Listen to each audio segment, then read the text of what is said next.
নমস্কার বন্ধুরা, আমি আবারও একটি ভিডিও নিয়ে হাজির হলাম। তো এই খাটের ডিজাইনটি আগে আমি বিছনা সেটিং করেছিলাম, প্লাই কীভাবে লাগানো হয়েছিল। তো এখন আমাদের ফাইনালি পালিশের কাজ শুরু হয়ে গেছে। আর এটি আগে আমার স্যান্ডিং সিলার মারা ছিল, তো এখন স্যান্ডিং সিলারটি উঠিয়ে পিউ সিলার ব্যবহার করা হবে। তো পিউ সিলার ব্যবহার করার আগে আমাদের এটিকে সম্পূর্ণ করে ভালোভাবে ঘষে নিতে হবে। আর তার আগে দেখতে হবে যে কাটে যে কোনো জায়গায় ফোটো আছে বা স্পট আছে, হ্যাঁ, সেগুলো আগে তার কাটি দাগ আছে সেগুলো আগে বন্ধ করে নিতে হবে। আর সব পুটিং দেওয়া হয়ে গেলে এগুলো উপর দিয়ে আবার ঘষতে হবে সমান করে। আর এটি হচ্ছে আমাদের হেড সাইড, খাটের হেড সাইডটি ঘষা হয়ে গেলেই আমাদের পালিশের কাজ শুরু হয়ে যাবে। তো প্রথমে আমরা পিউ সিলার ব্যবহার করব।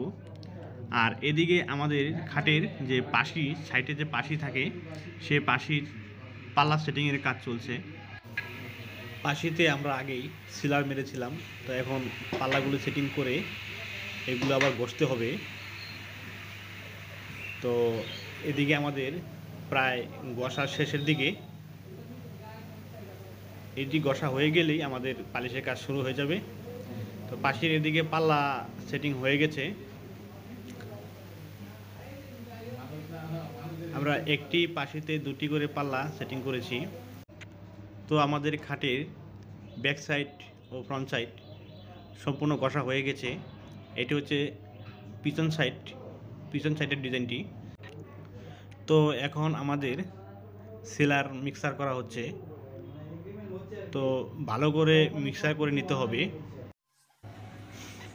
তো মিক্সার করার পর আমাদের যে সাইডগুলো ঘষা হয়েছিল সেগুলো ভালো করে পরিষ্কার করা হচ্ছে, যে পাউডারগুলো লেগেছিল।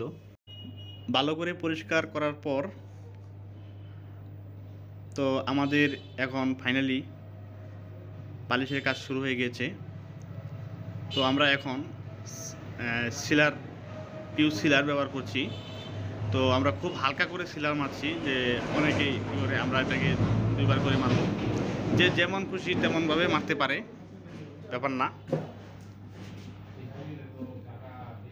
আমাদের খাটটি সম্পূর্ণ সিলার মারা হয়ে গেলে আমরা সেটিকে 48 ঘন্টার জন্য রেখে দিব। তারপর আমাদের আবার পালিশের কাজ শুরু হবে। তো তোমরা দেখতে থাকো। তো আবার দেখা হচ্ছে নেক্সট ভিডিওতে। ধন্যবাদ সবাইকে।